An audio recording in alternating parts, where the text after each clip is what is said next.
Donohoe is with us, CEO of Level Agency. It's great to see you. Good. So as we get this kind of news right off the bat, when we think of USMCA and North American trade deal, what are your thoughts when it comes to all of that, the big picture on these things? So I think with the news that we received on the job growth and potentially going into 2020, the settling of the trepidation in those markets, I do think we're going to take what has been the record in American history of 110 weeks of not a recession and maybe even see that elongate past what everyone thinks. Right, absolutely. And what's your big picture going into 2020? Are you feeling optimistic or not really? I mean, I think a lot of people are just waiting for the, not second, but the first shoe to drop. I mean, when you think about 110 weeks straight with not just the profitability of a lot of the stocks that we talk about, but the overall the job growth, I think on its surface, it's very positive. I think when you start looking at a few data points slightly below that, there are some conversations to be had for what's going to happen later in 2020, but first Q1, Q2, I don't see anything that's a big specter of doom. So you're talking about certain names today, including Google. So let's just start with that. Let's name some names. Yeah, name some names. Okay. What's on your mind these days? All right, so these are things that, I think investors, whether it's through the court of public opinion or just profitability and doing well, everyone's aware of these. I do have a different take than most people. So if you want to start with Google, we can start with Google. All right, go for it, yeah. So you've got the co-founders who have just officially given the CEO role from Sundal from the CEO of Google to the CEO of Alphabet, which is the mothership. But Google is the lifeblood. It's the profitability. Right. Most feel it's the worst job in America, that they still have, because of the differences in ownership, they still have the final say. Number one. Right. They said that Sundar Pichai is like the head, but they still hold the keys to the house. Which was is the phrase, which is true. You have essentially the engineer, the operator, the genius, who has now been given verbally, and I would assume promised, control over the P&L, over the balance sheet. So what's going to happen is you've got Google's the mothership, and you've got all these ancillary pet projects. The pet projects that the co-founders, they love to death. But last quarter, those pet projects lost about $941 million. So almost $1 billion per quarter that it's losing. Now, again, to be clear, I love that these co-founders are almost what you'd want from a technology founder. They are doing things that might benefit society.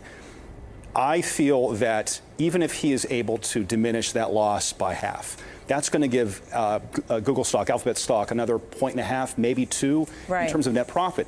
That's a big deal when you're doing $40 billion top line a quarter. So this is your buy name, This is my buy because I think people would see the situation is it's status quo. It's not going to change. I feel they wouldn't have given him this role if they're not going to listen, at least partially, to his likely suggestion to stop hemorrhaging almost $1 billion. All right, so if that's your buy, and I don't want to get to your sell just yet because I have that. And what about you have a technology name that you're also watching? So Slack is the collaborative work solution that is pretty popular. I think it's going to be one of the few, where there are about 200 ticker unicorns out there. There's a handful that are actually the ticker symbol. Right. Yeah. There's a few of the nearly 200 unicorns that are profitable. Right. They are about, they're going to lose about 40%. The net profit is going to be negative 40% this year. They are the closest, given their revenue growth, to possibly turning a profit in 2020. The reason, in my opinion, it's a hold, if you're not already in, I would definitely wait to see, is that even with a 60% year-over-year increase in revenue, you've got a giant, the worst competitor to have as your number 2.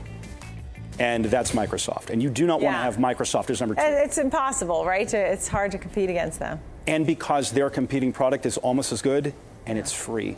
And so Microsoft Teams, it's free, and 1 out of 5 professionals already uses MS Office. Yeah, and they've also, for Teams, they've been touting how many subscribers they have and people using them. And about 20 million, I think. Right, yep. So that's a big deal. And then your sell is Peloton. I mean, there are some people who love Peloton. They love the bike. They love that it has the revenue stream of the services. They think it's an up-and-coming company. It's a newer company. You say no. I mean, as a marketer, they obviously have a lot of slips and falls this year. But beyond that, they're losing 20%. They're negative net 20% profit margin. And they only have so much of a runway in 2020 to turn a profit. And when you see 44% of all jobs, and I know we just had an explosive jobs report, when nearly half of those jobs are what we'll call low income. So 44% of all jobs in America are around 18,000 median income. So there's not a ton of disposable income out there. When you see that growth, number one. Number two, the actual real wages actually are decelerating. So Peloton is a borderline luxury good. You're selling $2,000 cycling machines and $4,000 treadmills. You need disposable income from the upper middle class, and I would be concerned that that's not going to be there. Right. Well, it depends, right? I see what you're saying. I mean, a lot of folks don't have the money and funds for these kinds of very expensive. I mean, $2,000 or $4,000 for a piece of equipment is a lot of money. It is. But it's not a lot of money for just like the fancy cars and the fancy bags and all the luxury goods that are sold hand over fist around the planet. But their runway to get to profitability, I think they're going to need a little bit more of a runway than what I think the economy might give them. Okay. All right. Well, we'll see on that one. It's great to see you. It's great to see you. Thank you so much. When Thomas Donohoe's here, we're listening with a buy, sell, and a hold. Thanks for joining us, CEO of Level Agency.